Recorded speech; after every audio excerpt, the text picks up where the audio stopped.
राजमुद्रा आहे आणि त्यानंतर तुम्ही डॉक्टर बाबासाहेब आंबेडकर यांची सही आहे. The signature that change billion life. बरोबर आहे. तर but I am calling this time की ही माझी लाईफलाईन आहे. तुम्ही बघत असाल की देशाचं चिन्ह आहे, ही लाईफलाईन आहे, ECG ग्राफ आहे. तर जे काय चालले माझ्या या सहीमुळे चाललं आहे. माझंच नाही तर देश पण या सहीमुळे चाललेला आहे. कारण या संविधानावर बाबासाहेबांची सही नसती झाली ना तर इथं कोणाला घरसुद्धा बसवता आलं नसतं. अहो तो गॅस सिलेंडर आहे, त्याची घोषणा आहे की दाबा सिलेंडर. सगळ्या महाराष्ट्रातल्या तमाम जनतेला सांगतोय मी की दाबा सिलेंडर आणि हाकला दलिंदर. दाबा सिलेंडर आणि हाकला दलिंदर. त्याचं कारण असं आहे, बोलायला काय नाही. लांडेवाडीत मी गेलो होतो तर मला सांगितलं गेलं की ताईंना उलट्या येतात आपल्या गल्लीत आल्या की. ओके. अहो मग आमच्या झोपडपट्टीत आम्ही जिथं राहतोय, जिथं आम्ही सर्व्हाइव्ह करतोय, तिथं जर तुम्हाला उलट्या येत असतील तर तुम्ही काय विधानसभेत आमचे प्रश्न मांडणार आहे? तो तर बाई राखीव मतदारसंघ आहे. आणि सगळ्यात महत्त्वाची गोष्ट आणि हसण्याची गोष्ट ही आहे की या राखीव मतदारसंघातनं लढणारे दोन्ही उमेदवार जे आहेत, ओके, दोन्ही उमेदवार, एक सुलेक्षणा शिलवंधर आणि दुसरे अण्णा बनसोडे, ओके, ह्या दोघांनी पण लाज वाटली पाहिजे. या दोघांना की राखीव उमेदवार संघातनं लढतायत आणि राष्ट्रवादीच्या तिकिटावरनं लढतायत. जी राष्ट्रवादी आरक्षण विरोधी आहे, जी राष्ट्रवादी वर्गीकरणाला सपोर्ट करते, ह्या सगळ्याच्या सपोर्टमधल्या असणाऱ्या पक्षाच्या भूमिकेतनं ही दोघंजणं लढत आहेत. इतकी निंदनीय गोष्ट आहे. मला सांगावं, आजपर्यंत इथला जो आमदार होता SC रिझर्व्ह मतदारसंघातनं निवडून गेलेला, कुठल्या SCच्या गोष्टीवरती त्यांनी त्याचं भाष्य केलं? एकही भाष्य नाही आहे त्याचं. बरं, मतदारसंघाच्या विकासासाठी काय केलं? तर काहीच नाही केलं आपल्याला. कारण लढायचं आहे राजकारणी, त्याच्यामुळे बोलायला काय नाही. लांडेवाडीत मी गेलो होतो तर मला सांगितलं गेलं की ताईंना उलट्या येतात आपल्या गल्लीत आल्या की. ओके. अहो मग आमच्या झोपडपट्टीत आम्ही जिथं राहतोय, जिथं आम्ही सर्व्हाइव्ह करतोय, तिथं जर तुम्हाला उलट्या येत असतील तर तुम्ही काय विधानसभेत आमचे प्रश्न मांडणार आहे? तो अहो तोंडात सोन्याचा चमचा घेऊन आलेल्या आमच्या ताई आहेत, त्यांना आमच्या गोरगरिबातल्या झोपडपट्टीच्या लोकांच्या काहीच प्रश्न माहीत नाही आहेत, आहे ना. तर ही गोष्ट विचारत असताना SC मतदार त्यांना स्वतः फॉर्म भरताना लाज वाटायला पाहिजे होती. सुशिक्षित आहेत पण आमच्या ताई डॉक्टर आहेत. आमच्या ताई डॉक्टर आहेत. त्या कोणाच्या जीवावर डॉक्टर झाल्या आहेत? कास्ट सर्टिफिकेट कोणामुळं भेटलं आहे? या सगळा विचार करावा. आणि आरक्षणाला विरोध कोण करते? त्या पार्टीतनं जर तुम्ही फॉर्म भरत असाल ताई, तर तुम्ही मला वाटते सोडून तुम्ही इकडून वंचितमधनं फॉर्म भरायला पाहिजे होता आपल्याला. कारण लढायचं आहे राजकारणी, त्याच्यामुळे बोलायला काय नाही. लांडेवाडीत मी गेलो होतो तर मला सांगितलं गेलं की ताईंना उलट्या येतात आपल्या गल्लीत आल्या की. ओके. अहो मग आमच्या झोपडपट्टीत आम्ही जिथं राहतोय, जिथं आम्ही सर्व्हाइव्ह करतोय, तिथं जर तुम्हाला उलट्या येत असतील तर तुम्ही काय विधानसभेत आमचे प्रश्न मांडणार आहे? तो भूमिका घेण्यासारखे त्यांना आखली पाहिजे. जर भूमिका घ्यायची असतील तर त्यांनी राष्ट्रवादीचं फॉर्मच भरले नसते. मूक संमती देऊन तुम्ही वर्गीकरणाला सपोर्ट करणाऱ्या पक्षांच्या जर तुम्ही मॅनिफेस्टोमधनं हे जर करत असाल तर लांछन आहे तुमच्यावरती की तुम्ही अरे राष्ट्रवादीकडनं फॉर्म भरताय SCच्या सर्टिफिकेटवरती, आहे ना. जिथं तुमच्या अख्ख्या चौथ्या पिढीचं आरक्षण जाणार आहे, चौथ्या पिढी बर्बाद होणार आहे ना. अहो तुमच्याकडे लाखोच्या प्रॉपर्टी होतो, पण आमची माणसं 10 त्याच्या घरात झोपतायत. घरावर छपरं नाही आहे. ज्या कुठल्याही झोपडपट्टी जावा पिंपरी चिंचवडच्या, तुम्ही गल्लीत गेलं ना तर तुम्हाला लक्षात येईल. हवं आहे आमच्या बायांना वाच. मला लांडेवाडीत तुम्हाला खरंच सांगतो मी, काय हरकत नाही मीडिया पुढे बोलायला, कारण लढायचं आहे राजकारणी, त्याच्यामुळे बोलायला काय नाही. लांडेवाडीत मी गेलो होतो तर मला सांगितलं गेलं की ताईंना उलट्या येतात आपल्या गल्लीत आल्या की. ओके. अहो मग आमच्या झोपडपट्टीत आम्ही जिथं राहतोय, जिथं आम्ही सर्व्हाइव्ह करतोय, तिथं जर तुम्हाला उलट्या येत असतील तर तुम्ही काय विधानसभेत आमचे प्रश्न मांडणार आहे? तो Please follow, like, share, comment and subscribe the Samyak Kranti channel. Thank you. Live नाही ना, लाईव्ह आहे. जय भीम, जय संविधान. आज आपण पिंपरी येथे डॉक्टर बाबासाहेब आंबेडकर यांच्या पुतळ्याजवळ जमलेलो आहोत. आज माझ्यासोबत वंचित बहुजन आघाडीचे पिंपरी येथून अधिकृत उमेदवार मनोजजी आहेत. मनोजजी, आपण बघितलं, मनोजजींबद्दल ओळख करून देण्यामध्ये काही अर्थ नाही, कारण की त्यांना ओळखणारा महाराष्ट्रातला तमाम वर्ग आहे. मनोजजींनी आतापर्यंत जी कामगिरी केलेली आहे, भीमाचा वाघ ज्याला म्हणतात, वाघाचं काळीज ज्याला म्हणतात, असे काळजाची ती कामगिरी होती. ज्यावेळेस महाराष्ट्रातील प्रस्थापित पक्षातले मोठे मोठे नेते, संविधानिक पदावर बसलेले नेते, ज्यावेळेस राज्यपाल भगतसिंग कोश्यारी असू द्यात किंवा चंद्रकांत पाटील असू द्यात, महापुरुषांची सतत अवमानना चालू होती, अवहेलना चालू होती, त्यावेळेस या भीमाच्या वाघाने चंद्रकांत पाटील यांच्यावर शाई फेकून आपला लोकशाहीचा जो अधिकार आहे निषेध नोंदवण्याचा, तो नोंदवला होता. आणि त्यानंतर खूप मोठ्या प्रमाणात त्यावर टीका झाली होती, प्रस्थापित पक्षाकडून आक्रोश झाला होता. परंतु सर्वच्या सर्व आंबेडकरी जनता मनोज गरबडे यांच्या पाठीमागे भक्कमपणे उभी होती. तर मनोज गरबडेजी, पिंपरीमध्ये आपण लढत आहात, या विधानसभेमध्ये काय प्रश्न आहेत, एकंदरीत आपण कशाप्रकारे लढत देणार आहात? सगळ्यात पहिलं मी श्रद्धेय बाळासाहेब आंबेडकरांना धन्यवाद देतो कारण बाळासाहेबांनी मला ही संधी दिली पिंपरी विधानसभेत लढण्याची. कारण काय आहे, देशाला आणि महाराष्ट्राला एक नेतृत्व पाहिजे. ते आमच्यासाठी फक्त श्रद्धे बाळासाहेब आंबेडकर आहेत. त्यांच्या नेतृत्वात आम्ही ही निवडणूक लढतो आहे. गॅस सिलेंडर आहे, त्याची घोषणा आहे की दाबा सिलेंडर. सगळ्या महाराष्ट्रातल्या तमाम जनतेला सांगतो आहे मी की दाबा सिलेंडर आणि हाकला दलिंदर. दाबा सिलेंडर आणि हाकला दलिंदर. त्याचं कारण असं आहे की ही दलिंदर लोक महाविकास आघाडी आणि महायुती हे आमच्या ताटातलं, आमच्या भविष्यातलं, चौथ्या पिढीच्या ताटातलं हे आरक्षण काढून घेत आहेत, है ना. तर ही गोष्ट लक्षात घेतली पाहिजे. बाळासाहेब पूर्ण देशभर, महाराष्ट्रभर जल, जंगल, जमीन आणि आमच्या उद्धारासाठी कुठल्या जाती धर्माच्या नाही, ते व्यक्तीच्या विकासासाठी सगळ्या देशभर आणि महाराष्ट्रभर फिरतायत आणि या राजकारणाच्या माध्यमातून हे भक्कम करू इच्छित आहेत की आमचे उमेदवार आले पाहिजेत. तुम्ही बघितलं असेल की सगळ्यात जास्त मुस्लिम कॅन्डिडेट देणारे बाळासाहेब आहेत. बरोबर. सगळ्यात जास्त ओबीसींना प्रतिनिधित्व देणारे बाळासाहेब आहेत. सगळ्यात जास्त भटके विमुक्तांना प्रतिनिधित्व देणारे कोण आहेत, तर बाळासाहेब आहेत. कुठल्या पक्षात दिले सांगा बरं मला. प्रत्येकजण आपल्या घरातल्या मुलीची खुर्ची वाचवण्याच्या प्रयत्नात आहेत. बाळासाहेब छोट्या छोट्या कार्यकर्त्यांना उमेदवारी देऊन हे नेतृत्व प्रस्थापित करतायत आणि ह्या महाराष्ट्राला आणि तमाम भारताला दाखवून देत आहेत की आम्ही हे स्टँड करू शकतो. तर हे राजकारण स्वायत्त उभं करण्याचं काम सध्या बाळासाहेब आंबेडकर करतायत. तर ह्या राजकारणाला मी तमाम आंबेडकरी जनतेला तसंच सर्व SC ST OBCना आव्हान करतो आहे की बाळासाहेबांच्या ह्या सगळ्या भूमिकेला तुम्ही सपोर्ट करावा. गॅस सिलेंडर समोरचं बटन उमेदवार कोणी असू द्यात, गॅस सिलेंडर समोरचं बटन दाबून भरघोस मताने विजय करावा आपल्या इथला उमेदवार. हे मी समजा महाराष्ट्राला सांगतो. त्याचबरोबर आत्ता पिंपरी चिंचवडची परिस्थिती बघितली असेल तर मी पिंपरी विधानसभेतनं उमेदवारी लढवतो. पिंपरी विधानसभा ही राखीव मतदारसंघ आहे आणि सगळ्यात महत्त्वाची गोष्ट आणि हसण्याची गोष्ट ही आहे की या राखीव मतदारसंघातनं लढणारे दोन्ही उमेदवार जे आहेत, ओके, दोन्ही उमेदवार, एक सुलक्षणा शिलवंधर आणि दुसरे अण्णा बनसोडे, ओके, ह्या दोघांनी पण लाज वाटली पाहिजे या दोघांना की राखीव उमेदवार संघातनं लढत आहेत आणि राष्ट्रवादीच्या तिकिटावरनं लढत आहेत. जी राष्ट्रवादी आरक्षण विरोधी आहे, जी राष्ट्रवादी वर्गीकरणाला सपोर्ट करते आहे, ह्या सगळ्याच्या सपोर्टमधल्या असणाऱ्या पक्षाच्या भूमिकेतनं ही दोघंजणं लढत आहेत. इतकी निंदनीय गोष्ट आहे. मला सांगावं, आजपर्यंत इथला जो आमदार होता SC रिझर्व्ह मतदारसंघातनं निवडून गेलेला, कुठल्या SCच्या गोष्टीवरती त्यांनी त्याचं भाष्य केलं? एकही भाष्य नाही आहे त्याचं. बरं, मतदारसंघाच्या विकासासाठी काय केलं तर काहीच नाही केलं. मंदिराला कलर लावणे, मस्जिदला फरशी बसवणे आणि बुद्धविहाराला खीर वाटायला पैसे देणे, ह्याच्या पलीकडे यांनी काम नाही केलेलं. राहिली गोष्ट दुसऱ्या उमेदवाराची, त्यांच्याबद्दल सांगून देतो मी. तोंडात सोन्याचा चमचा घेऊन आलेल्या आमच्या ताई आहेत. त्यांना आमच्या गोरगरिबातल्या झोपडपट्टीच्या लोकांच्या काहीच प्रश्न माहीत नाही आहेत, आहे ना. तर ही गोष्ट विचारत असताना SC मतदार त्यांना स्वतः फॉर्म भरताना लाज वाटायला पाहिजे होती. सुशिक्षित आहेत पण आमच्या ताई डॉक्टर आहेत. आमच्या ताई डॉक्टर आहेत, त्या कोणाच्या जीवावर डॉक्टर झाल्या आहेत, कास्ट सर्टिफिकेट कोणामुळं भेटलं आहे, या सगळा विचार करावा. आणि आरक्षणाला विरोध करून करते त्या पार्टीतनं जर तुम्ही फॉर्म भरत असाल ताई, तर तुम्ही, मला वाटते, सोडून तुम्ही इकडून वंचितमधनं फॉर्म भरायला पाहिजे होता. तुम्ही आमच्या निळ्या झेंड्याच्या कुठल्याही पक्षाकडनं भरला असताना आम्ही तुमचं काम केलं असतं. पण राहिली गोष्ट अशी आहे, तुम्हाला खुर्ची पाहिजे, तुम्हाला आमच्या समाजाचं भविष्य किंवा हे नाही पाहिजे.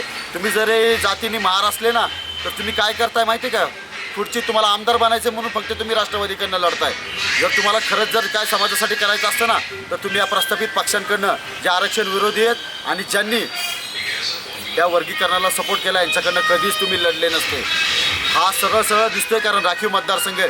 ओपनची गोष्ट वेगळी आहे, पण राखीवचा मतदारसंघ असतोच कशासाठी की तुमच्या राखीव लोकांचं SC STचं प्रतिनिधित्व करण्यासाठीचं, आहे ना. पुणे करार वाचून घ्या, बघा काय बाबासाहेबांनी झेलले त्याच्यामध्ये, आहे ना. बाबासाहेबांनी एवढं सगळं झेलून तुमच्यासाठी हे जर केलं असेल तर ह्याचा बेनिफिट घेण्यासाठी तुम्ही प्रस्थापिताच्या ताटाखालची मांजरं बनवू नका. आणि बनत असाल तर तुम्हाला हा वाघ बाळासाहेबांचा सिलेंडरच्या माध्यमातून दाखवून देईल की तुम्हाला काय करू शकतो ते. सिलेंडर हे जे एक प्रतीक आहे, प्रत्येक स्वयंपाकघरात सिलेंडर आढळतं. गृहिणींना खूप महत्त्वाचं असतं की जर तुमचा गॅस व्यवस्थित चाललेला आहे तर तुमचं अन्न आहे, जेवण आहे, तुमचं घरातलं जे सर्व माणसं आहेत, फॅमिली आहे, त्याचं पोट भरलं जाऊ शकतं. तर महत्त्वाचा मेसेज दिला आहे मनोज गरबडे यांनी. मला त्यांना दुसरा प्रश्न असा विचारायचा आहे की जे SC ST वर्गीकरण आहे, कारण की एक GR काढल्या आत्ताच्या विद्यमान सरकारने, महाराष्ट्र सरकारने, आणि त्याला मूक संमती दर्शवली विरोधकांनी. तर जर सुलक्षणाताई जे आहेत किंवा अण्णा बनसोडे जे आहेत, त्यांना जर तुम्हाला काही संदेश द्यायचा असेल, कारण की ते दोन्ही SC मतदारसंघातून लढत आहेत, तर त्यांनी यावर भूमिका घ्यावी असं तुमचं काही मत आहे का? बघा, भूमिका घेण्यासारखी त्यांना आखली पाहिजे. जर भूमिका घ्यायची असती तर त्यांनी राष्ट्रवादीचं फॉर्मच भरले नसते. मूक संमती देऊन तुम्ही वर्गीकरणाला सपोर्ट करणाऱ्या पक्षांच्या जर तुम्ही मॅनिफेस्टोमधनं हे जर करत असाल तर लांछन आहे तुमच्यावरती की तुम्ही अरे राष्ट्रवादीकडनं फॉर्म भरताय SCच्या सर्टिफिकेटवरती, आहे ना. जिथं तुमच्या अख्ख्या चौथ्या पिढीचं आरक्षण जाणार आहे, चौथ्या पिढी बर्बाद होणार आहे ना. तुमच्याकडे लाखोच्या प्रॉपर्टी आहे, पण आमची माणसं 10 बाय 10च्या घरात झोपत आहेत. घरावर छपरं नाही आहे. ज्या कुठल्याही झोपडपट्टी जावा पिंपरी चिंचवडच्या, तुम्ही गल्लीत गेलं ना तर तुम्हाला लक्षात येईल हवं आहे आमच्या बायांना वास. मला लांडेवाडीत तुम्हाला खरंच सांगतो मी, काय हरकत नाही मीडियापुढे बोलायला, कारण लढायचं आहे राजकारणी, त्याच्यामुळे बोलायला काय नाही. लांडेवाडीत मी गेलो होतो तर मला सांगितलं गेलं की ताईंना उलट्या येतात आपल्या गल्लीत आल्या की. ओके, अहो मग आमच्या झोपडपट्टीत आम्ही जिथं राहतोय, जिथं आम्ही सर्व्हाइव्ह करतोय, तिथं जर तुम्हाला उलट्या येत असतील तर तुम्ही काय विधानसभेत आमचे प्रश्न मांडणार आहे तो? हां, राहिला गोष्ट दुसऱ्या आमदाराचा. हा आमदार इथला 5 वर्ष त्या हॉटेलच्या खाली उतरत नाही आणि शेवटच्या 10 दिवसात बॅनर लावून लोकांना गांधीजीवरचं प्रेम सांगतो. आता गांधीजीला जीव देणारा आमचा बाबासाहेब आहे 1932ला, एवढं लक्षात ठेव. आणि तुम्हाला इथं दाखवून देऊ आम्ही काय असते ती गोष्ट. डॉक्टर बाबासाहेब आंबेडकर यांनी महिलांना हक्क मिळावेत त्यांचे, याच्यासाठी हिंदू कोड बिल जे आहे ते पारित करून घेण्यासाठी अतोनात प्रयत्न केले आणि त्यानंतर ते पारित होत नाही आहे, त्यातल्या काही शर्ती मंजूर होत नाही आहे, तर राजीनामासुद्धा दिला होता. तर बाबासाहेब आंबेडकरांचा ही जी विचारधारा आहे, ती विचारधारा मनोज गरबडे यांच्या प्रत्येक कृतीतनं, यांच्या प्रत्येक वक्तव्यातनं आपल्याला दिसून येते. मनोज गरबडे यांच्या हातावरती एक टॅटू आहे, तर तो जो टॅटू तुम्ही काढलेला आहे, एक दिसत आहे मला राजमुद्रा आहे आणि त्यानंतर तुम्ही डॉक्टर बाबासाहेब आंबेडकर यांची सही आहे, the signature that change billion life, बरोबर आहे. तर but I am calling this time की ही माझी लाईफलाईन आहे. तुम्ही बघत असाल की देशाचं चिन्ह आहे, ही लाईफलाईन आहे, ECG ग्राफ आहे. तर जे काय चालले माझ्या या सहीमुळे चाललं आहे. माझंच नाही, ते देश पण या सहीमुळे चाललेला आहे. कारण या संविधानावर बाबासाहेबांची सही नसती झाली ना तर इथं कोणाला घरसुद्धा बसवता आलं नसतं. अहो तुम्हाला रस्त्याने फिरता पण आलं नसतं. अरे एवढंच काय, तुम्हाला अख्खं तुमच्या घराचा खेळखंडोबासुद्धा करता आला नसता. बाप कोण, बहीण कोण, भाऊ कोण, आई कोण. आता पाची पांडवांनी जसं लुटलं ना तसं तुमच्या आई बहिणीची इज्जत रोडवर लुटली गेली असती. ह्याची फक्त जाण असू द्या तुम्हाला, एवढंच लक्ष सांगतो मी. आणखीन एक महत्त्वाचा प्रश्न येतो की पिंपरीमध्ये मोठ्या प्रमाणात संघटित गुन्हेगारी वाढती आहे, टोळ्यांच्या टोळ्या बाहेर पडत आहेत. त्यानंतर काही मुद्दे असे आहेत की ज्याच्यावरती कायदा सुव्यवस्थेचे मोठ्या प्रमाणात प्रश्न उभे राहिलेले आहेत, महिलांची सुरक्षा आहे. तर तुम्ही निवडून आलात तर तुम्ही हे प्रश्न कशा प्रकारे सोडवाल? बघा, हे प्रश्न आम्ही आधीपासून निवडून यायच्या आधीपासूनच आम्ही ह्याच्यावर प्रयत्न करतो आहे. याचा प्रूफ तुम्हाला पाहिजे असेल तर कृष्णप्रकाश जे होते XCP, त्यांना तुम्ही विचारू शकता की इथली गुन्हेगारी, इथली व्यसनं, जी मुलं व्यसनाच्या आहारी चालली आहेत त्यांना कसं आटोक्यात आणता येईल, त्याच्यासाठी काय काय प्रोजेक्ट देता येईल. समता सैनिक दलाच्या माध्यमातून खूप सारे आम्ही प्रयत्न करतो आहे, पण थेंबे थेंबे तळेस अशी आमची ताकद तेवढी जात नव्हती. पण तुमच्या मतदान रूपी जर आम्हाला ताकद भेटली तर इथला कायापालट करून टाकू, हे नक्की आहे, त्रिकालबाधित सत्य आहे. राहिली गोष्ट इथल्या गुन्हेगारीची. बघा, गुन्हेगारीला पार्श्वभूमी असते बेरोजगारीची. तर इथला जो प्रस्थापित आमदार आहे तो मुलांना फक्त व्याजाने पैसे वाटायला देतो आणि झालं. त्यांना रेडीमेड जर हे सगळं भेटत असेल है ना, त्यांना कामाची जर सवयच लावत नसतील, कष्टाची सवय लावत नसेल, मुलांच्या एज्युकेशन शिक्षणाकडे त्यांचा इथल्या जर लोकप्रतिनिधीचा हे नसेल तर मला सांगा, मुलं गुन्हेगार बनणार नाही तर काय होते? गुन्हेगारच बनतील ना मुलं. राहिली गोष्ट, त्या मुलांना प्रोत्साहित करणारी सुद्धा हीच टीम आहे. ही टीम काय करते, त्यांना आली गणपती दे पैसे, लाव भांडणं 2 मंडळांमध्ये. आली जयंती एका एरियामध्ये दे 5-5 हजार रुपये 4 मंडळांना, लाव 4 एका एरियात. म्हणजे फॉर एक्झाम्पल गांधीनगर आहे तर गांधीनगरमध्ये 1 मंडळ होतं, आता 5 मंडळं झाली आहेत. पण 5 मंडळांचा फायनान्सर एकच आहे, 5-5 हजार रुपये देऊन. आणि फायनान्सर एक असल्यामुळं 4 DJ आले, 4 जणांची भांडणं लागली तिथं. मग हा याच्या जयंती जात नाही, तो त्याच्या जयंती जात नाही, तो त्याच्या गणपती जात नाही, हा याच्या गणपती जात नाही, हा त्याच्या दसऱ्यात जात नाही. ही सगळी परिस्थिती केलेली आहे इथल्या नेत्यांनी. म्हणजे गुन्हेगारी वाढवायला प्रोत्साहन देखील इथला नेताने आमदारच देतो आहे, त्याच्यामुळे ही गुन्हेगारी वाढलेली आहे. दुसरी गोष्ट बेरोजगारीची आहे. बघा, इथल्या मुलांमध्ये स्ट्रेंथ, ताकद आणि टॅलेंट भरपूर आहे, पण त्यांना प्लॅटफॉर्म ओपन करून कुणीच देत नाही आहे. इथल्या ज्या स्कीम्स आहेत गव्हर्नमेंटच्या, PMGP, CMGP असतील, पालिकेच्या 2-2 लाख रुपयाच्या स्कीम असतील, एकाही त्या तरुणांपर्यंतची स्कीम जात नाही आहे. त्याचं कारण काय? गव्हर्नमेंटचा जो काही प्रतिनिधी आहे किंवा जो काही इथला लोकप्रतिनिधी आहे त्याचं काम आहे इथल्या लोकांना जागृत करणं, त्याच्यापर्यंत त्या स्कीम पोहोचवणं, त्या इम्प्लिमेंट करून त्यांच्या नीड्स फुलफिल करणं, ना की त्यांना फक्त इलेक्शन आलं की 500 रुपये देणं. 500 रुपयानं आरती रोज मटणं खातात 500 रुपयाचं, पण त्यांच्या आयुष्याची रोजीरोटी करून देणं इथल्या लोकप्रतिनिधीचं काम असतं. ते आजपर्यंत नाही, या 3 टर्ममध्ये झालेलं नाही आहे. इथली पोरं सायराबाहेर फिरतायत. राहिली गोष्ट अशी आहे की त्यांना फक्त एकच काम आहे. बघा, एक गोष्ट माझ्या सर्वेमध्ये लक्षात आली, 1.5 वर्षापूर्वी एक सर्वे केला होता. इथल्या मुलांना फक्त हाऊसकीपिंगचीच कामं लावणं म्हणजेच कामं लावणं आहे. तर मला हे सांगायचं, ही आधुनिक पेशवाई आहे. ही आधुनिक पेशवाई असे सांगते, तुमच्या गळ्यात मडकन पाठीला झाडू होता ना त्यावेळेस, तर आत्ता तुमच्या आधुनिक पेशवाईच्या हिशोबाने तुमच्या हातात झाडू दिला जातो आहे ह्यांच्या माध्यमातून. कारण हे बसले ताटाखालची मांजरवून राष्ट्रवादी, शिवसेना, BJPच्या गोट्यात. तर ह्यांच्या लोकांना एवढंच पाहिजे की तुम्ही हेच कामं करा.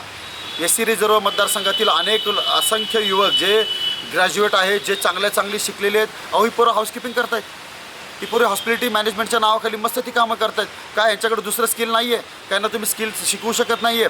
तर दुसऱ्या गोष्टीच नाही आहे त्या मार्केटमध्ये की यांना हे शिकवून तुम्ही ते करू शकता. तर भरपूर साऱ्या गोष्टी आहेत आमच्याकडे, याची ब्ल्यूप्रिंट रेडी आहे. नाही असं म्हणत नाही आहे की मी निवडून आल्यावर, पण याच्या आधी तुम्ही माझा जर 15 वर्षाचा बॅकग्राऊंड बघितला तर प्रत्येक 11 एप्रिलला मी चला उद्योजक बनून मी ते कार्यक्रम घेतो. महात्मा फुलेंना ट्रिब्यूट म्हणून.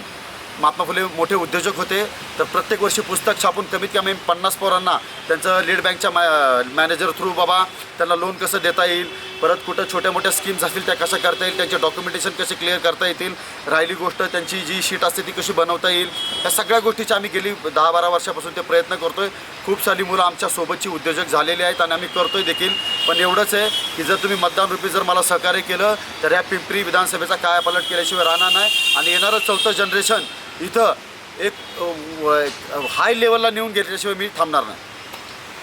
शिवरायांचं जे अष्टप्रधान मंडळ होतं त्याप्रमाणे इथे प्रत्येक 18 पगड जातीतील जी लोकं आहेत यांचा सर्वांगीण विकास आपण कशा प्रकारे एन्श्योर करणार आहात, आणि त्यानंतर इथले जे व्यापारी वर्ग आहेत त्यांच्या ज्या समस्या आहेत त्या कशा प्रकारे आपण टॅकल करणार आहात. बघा, अष्टप्रधान संस्कृतीमध्ये महिलांना खूप महत्त्व होतं. तुम्ही बघितलं असेल छत्रपती शिवाजी महाराजांनी राजाच्या पाटलाचे हात तोडले होते का, तर त्यांनी छेडछाड केली होती आणि ढकलून दिलं होतं. पण आज बघितलं असेल या महाराष्ट्रात आमची आई बहीण सुरक्षित नाही आहे. रोज दिवसाढवळ्या त्यांच्यावर बलात्कार होतात, दिवसाढवळ्या त्यांच्यावरती छेडखानी होती आहे. बरे किती दिवस बघत बसणार आहे? जोपर्यंत माझ्या बहिणीवर होणार नाही तोपर्यंत मी ॲक्शन घेणार नाही. तर मी सांगू इच्छितो तुम्हाला, ह्याच्या आधी समता सैनिक दलाच्या माध्यमातून प्रत्येक वर्षी सेल्फ डिफेन्सचा कार्यक्रम असेल. आत्ताच रिसेंटली आम्ही गेल्या आधी एक कार्यक्रम घेतला, त्याच्यामध्ये आम्ही एक सेक्सॉलॉजिस्ट बोलवली, एक सायकोलॉजिस्ट बोलवली आणि ह्या माध्यमातून सगळ्या गणपती मंडळांपुढे आम्ही पथनाट्य केलं बलात्कार थांबवण्यासाठीचं. बघा काय होतं, बलात्कार झाल्यावरती त्याच्यावरती आंदोलन मोर्चे करून बलात्कार थांबणार नाहीत. पण एक प्रिकॉशन जर घ्यायचं असेल आपल्याला तर प्रिकॉशनरी कार्यक्रम आमच्याकडे एक रेडी होता की प्रिकॉशन काय करू शकतो आपण. तर आम्ही एक प्रोजेक्ट दिला होता पोलिसांकडं आणि एक महिला बालकल्याण आयुक्तांकडं. अगर जर बघा मुलगी जर वयात आली तर आई तिला सगळं शिकवते, पण मुलगा जर वयात आला तर त्याला कोण सांगते? तर कोणी सांगत नाही. तर सगळं मुलगा सैरावर फिरतो, इकडं तिकडं फिरतो, कोच नाही. मग हे जर करत असेल तर बाप बेटे को पढाई म्हणून आम्ही एक प्रोजेक्ट आणला आणि ह्या माध्यमातून आमचं सातत्याने काम चालू आहे. ही बळकटी देण्यासाठी फक्त तुमच्याकडे परत एकदा विनंती करतो आहे, तुम्ही म्हणत असाल व्हिडिओमुळे 4 वेळेस बोललाय तुम्ही मत द्या, तर 100% म्हणणारच आहे. कारण आपली सत्तेची गुरुकिल्ली तिथंच आहे. कारण तिथं कोण झालं आहे की जी मलिदा खाणारी लोकं तिथं बसलेली आहेत आणि जी कष्ट करणारी लोकं तिथं पोहोचतच नाही आहेत. जी फुले शाहू आंबेडकर छत्रपती शिवाजी महाराजांच्या विचारांची लोकं आहेत ती विधानसभेत आणि लोकसभेत पोहोचत नाही आहेत. त्याच्यामुळं आपल्याला हे सगळं भोगावं लागतं. माझा पुण्यामधली पिंपरी चिंचवड महानगरपालिका ही सगळ्यात श्रीमंत महानगरपालिका असं मानलं जातं. तर त्या ठिकाणचा जो काही निधी आहे त्या निधीचं काय नेमकं कशा प्रकारे युटिलायझेशन होतं आणि तो निधी कशा प्रकारे खर्च केला जातो, तिथं एक भ्रष्टाचार होतं असं बोललं जातं. येस, करेक्ट गोष्ट आहे. महानगरपालिकेचं बजेट खूप मोठं आहे. त्या बजेटचं पुस्तक पण आहे माझ्याकडं, पण मी आत्ता आपण आल्यामुळं आणलं नाही आहे. त्याच्यामुळे मी आकडे काय असे तुम्हाला सांगू शकत नाही.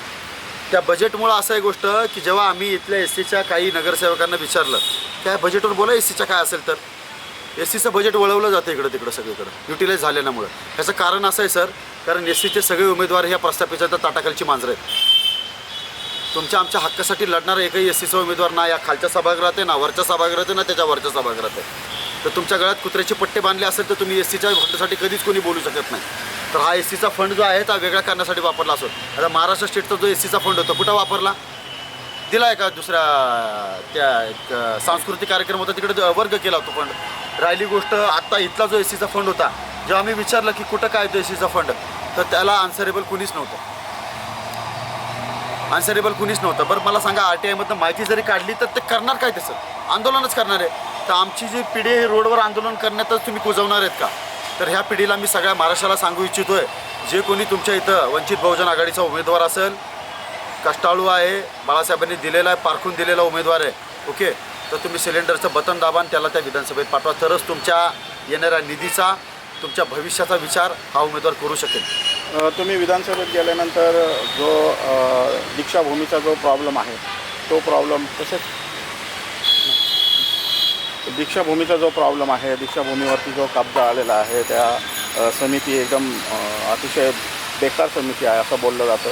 त्याचप्रमाणे भीमा कोरेगावचे जे स्मारक आहे ते स्मारक, जमीन, हे सगळे प्रॉब्लेम आहे. बार्टीचे प्रॉब्लेम आहे, विद्यार्थ्यांचे प्रॉब्लेम आहे. त्यासाठी तुम्ही काय करणार? बघा, आंबेडकरी चळवळीत ही प्रतीकाची लढाई जी आहे, जसं आपलं भीमा कोरेगावचं स्मारक, जसं बार्टीने सांगितलं 125 स्मारकांचा आम्ही उद्धार करणार आहे. ओके, पण उद्धार करता करता 4-5 वर्ष लोटून गेली. भीमा कोरेगावच्या स्मारकाला हात देखील लावला नाही त्यांनी.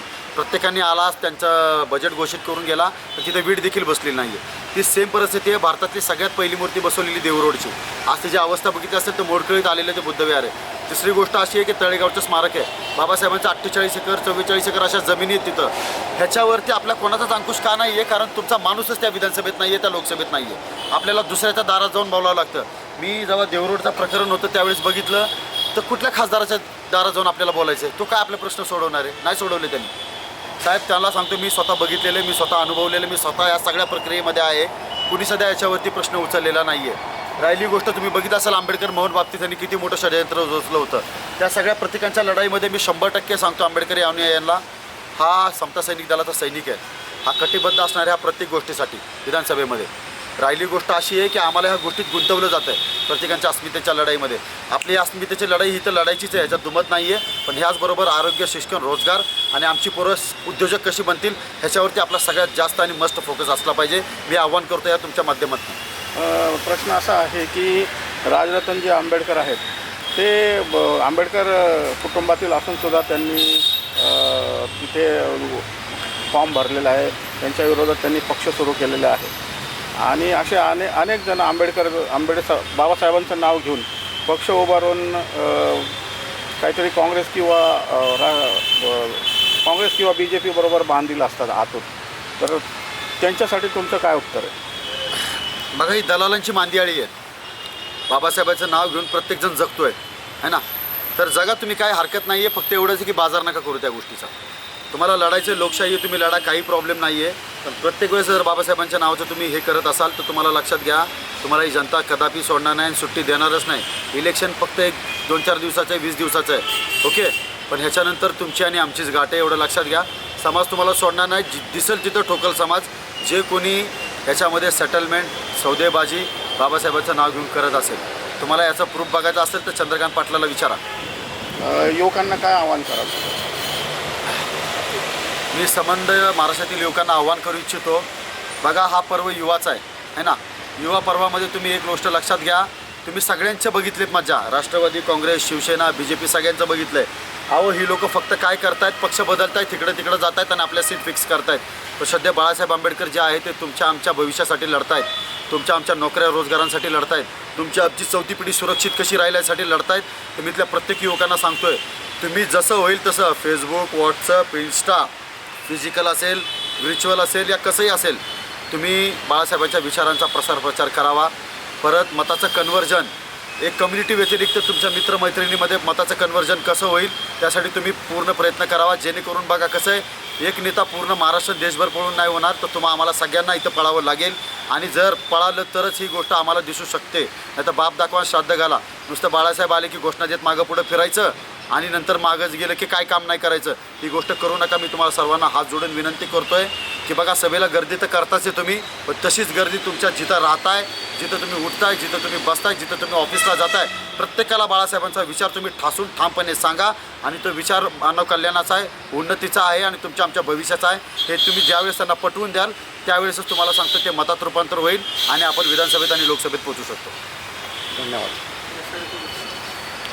जय भीम हा समतेचा नारा आहे आणि जय संविधान हा, जय भीम हा क्रांतीचा नारा आहे आणि जय संविधान हा समतेचा नारा आहे. तर लोकशाहीचा आवाज बुलंद करण्यासाठी त्यावेळेस मनोज गरबडे यांनी शाई फेक केली होती. आता तीच शाई तुमच्या बोटाला लावून वंचित बहुजन आघाडी सिलेंडर समोरचं बटन दाबा. जर तुम्हाला मनोज गरबडे यांचे विचार पटत असतील, त्यांचे कार्याची जर तुम्ही दखल घेत असाल खरंच, तर त्यांना पिंपरी चिंचवडमधल्या तमाम नागरिकांना आव्हान आहे की त्यांना पिंपरी विधानसभामधल्या तमाम नागरिकांना आव्हान आहे की त्यांनी मनोज गरबडे यांना मोठ्या प्रमाणात सहकार्य करावं. कारण की आर्थिक बळ असलेले प्रस्थापित पक्ष जे आहेत त्या प्रस्थापित शक्तीविरुद्ध मनोज गरबडे ही लढाई लढत आहेत. तर वंचित बहुजन आघाडी सध्या बाळासाहेब आंबेडकर आणि मनोज गरबडे यांच्यावर प्रेम असणाऱ्या तमाम नागरिकांना हे आव्हान आहे की मोठ्या प्रमाणात मनोज गरबडे यांना सहकार्य करावे. जय भीम, जय संविधान.